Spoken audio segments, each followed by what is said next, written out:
Rozum beds, meaning beds that aren't dug, hoed, or treated with chemicals, and require about half as much watering as standard garden beds, offer a lot of benefits. But today, we're not talking about the advantages. I'm Bohuz Boudet, and in today's video, we'll take a look at how these beds are made. For this purpose, I borrowed a video from a clever guy who goes by the nickname Rastis Orvis. He made one of the best videos out there on building Rozum beds. Let's start with a diagram. Here we can see the dimensions. The width of the bed is 60 centimeters, which is the width of the nutrient trench filled with organic material.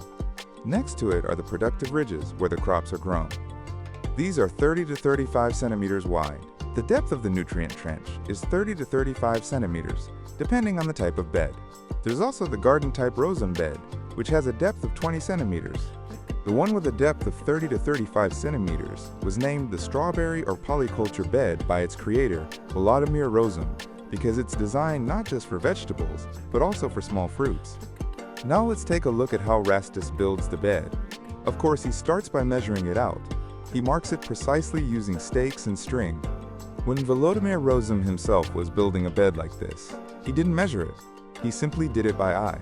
So the dimensions don't need to be exact, but it's good practice to stick to the recommended width for the nutrient trench, between 60 and 80 centimeters. Rastis has already started digging. There are different ways to dig, and he's digging from the side to create the V-shape. The V-shape is really important in Rozum beds. It has to slant inward toward the center, otherwise the bed just won't function properly. At one of my workshops, a gentleman showed up saying his Rozum bed wasn't working and asked what the problem might be. I couldn't tell right away, so I said, "Pay close attention today. By the end of the workshop, you'll tell me yourself where the mistake was." At the end, he came back and said he had made it flat. He shaped it like a trough. The bottom wasn't pointed like a V, but rather rounded like a U.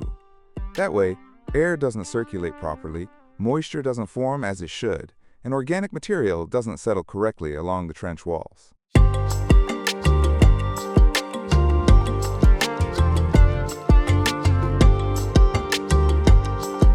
There's also another method, different from the one Rastis used.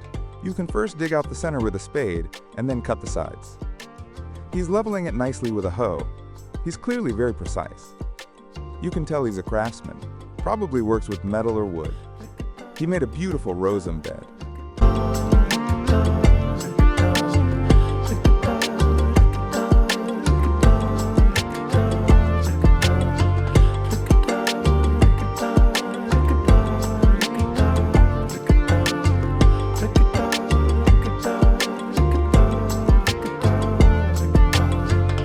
What I liked about this video is that now he places the camera at the bottom of the trench, so we can see how he continues and fills in the bed. A quick note about the soil he dug out. It can be piled up around the bed.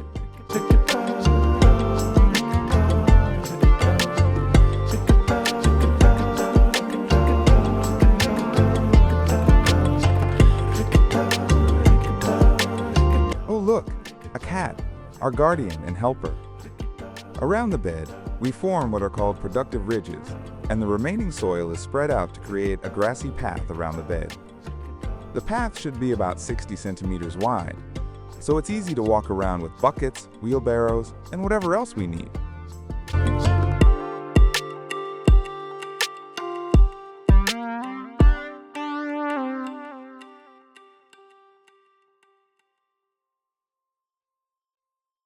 So Rasto is now working hard to shape the productive ridges. The height of the productive ridges can vary from 0 to 15 centimeters. That 0 is for areas with high temperatures, where direct sunlight on the sides would overheat the productive ridge. And that 15 centimeters height is used in cooler climates. Rastis has already started filling the bed. At the bottom, he's placing large pieces of wood. Logs like this can be stacked up or laid down. They should be about as thick as your wrist, though thicker pieces are fine too. Volodymyr sometimes uses wood up to 10 centimeters thick. The softer the wood, the faster it decomposes. The harder it is, the longer it takes to break down. Conifers like pine, spruce, or thuja aren't ideal. And hardwoods aren't great either. Rastus has now laid thin branches over the thick ones, and he's already adding coarse organic matter. You can see some sunflower stalks in there, and maybe a bit of weed material too. Now he's watering it thoroughly. We need to bring in moisture so that bacteria and soil fungi can do their job. We can add them manually, but they'll also come in naturally from the environment. They're everywhere. It just takes a bit of time. If we want to jumpstart the Rozum bed, we can add bacterial inoculants and mycorrhizal fungi.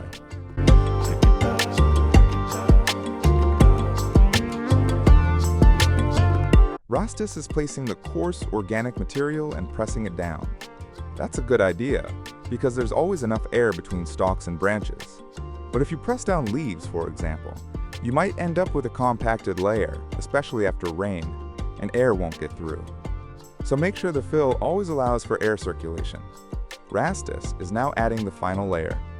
The final layer is fine organic matter, and he's cutting fresh grass to add on top. Fresh grass is the best thing you can use, because it's loaded with the exact bacteria we want to have in the Rozum bed.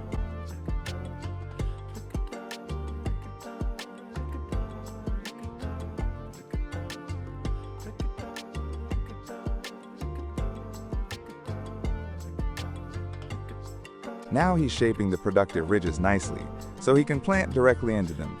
And of course, he needs to prep the path too. We usually sow grass on the path, but it doesn't have to be only grass.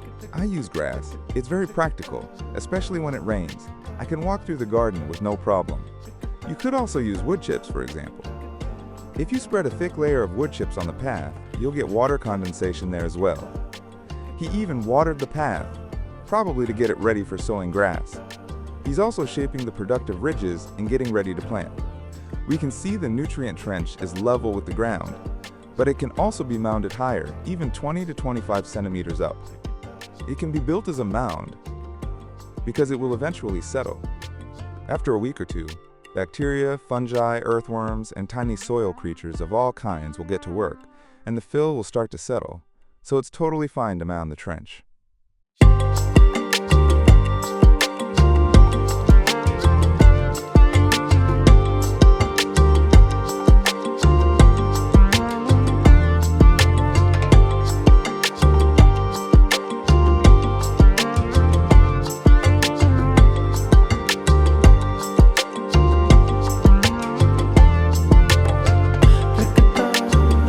And here's something important. Take breaks. You've got to rest while working. Absolutely.